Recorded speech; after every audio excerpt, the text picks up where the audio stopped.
D'abord,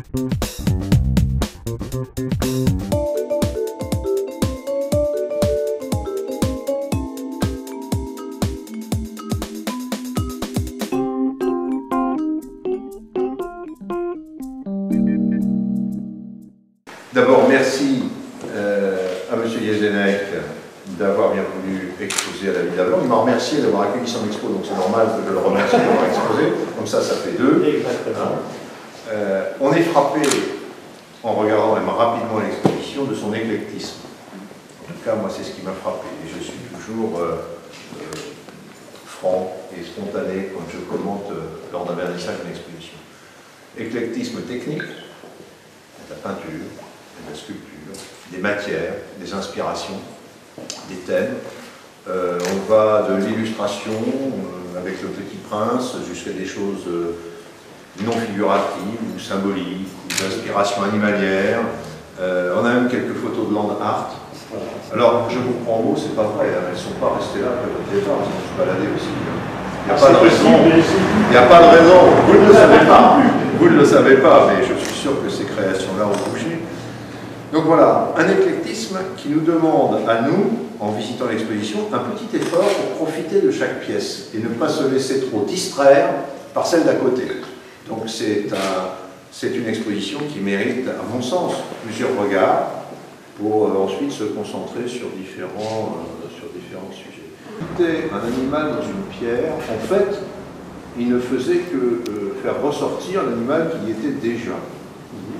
Et qu'en voyant ces sculptures-là, on a un peu cette impression que les matières, les objets que vous détournez sont pour moitié avec le créateur dans la réalisation, dans la conception de l'œuvre.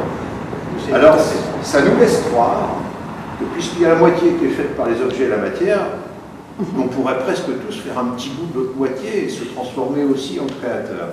Donc, c'est un beau chemin que vous nous montrez, qui nous fait penser que dans tout objet qu'on croise ou qu'on néglige ou qu'on délaisse, il y a peut-être la moitié d'une création qui n'aurait demandé qu'un petit effort de notre part pour cheminer vers l'émergence. Donc merci pour ce regard, merci pour cette ouverture et puis cette exposition qui par beau temps en fin d'été vient dans notre série d'expositions mettre un petit point d'or à la rentrée qui arrive et aux vacances qui se terminent. Merci encore à vous. Merci à vous. Merci à vous. Et à vous.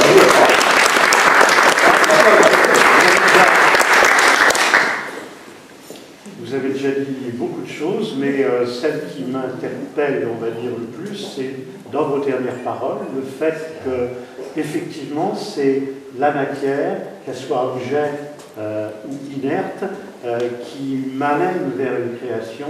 Et j'évoquais tout à l'heure que la partie quête de cette matière inerte non encore exploitée est peut-être l'une des plus passionnantes. Même si, quand je parle de quête, je ne recherche rien, mais je pense que j'ai exercé mon œil à repérer dans ce que je peux vivre en voyage, autour de moi, n'importe quand, comme objet, comme matière, qui vont me permettre de faire quelque chose, quelquefois longuement décalé par rapport à la collecte initiale, mais c'est pas grave, ça se stocke, et voilà. Donc c'est extrêmement important dans ma démarche, et c'est sans doute le moteur principal de ma création.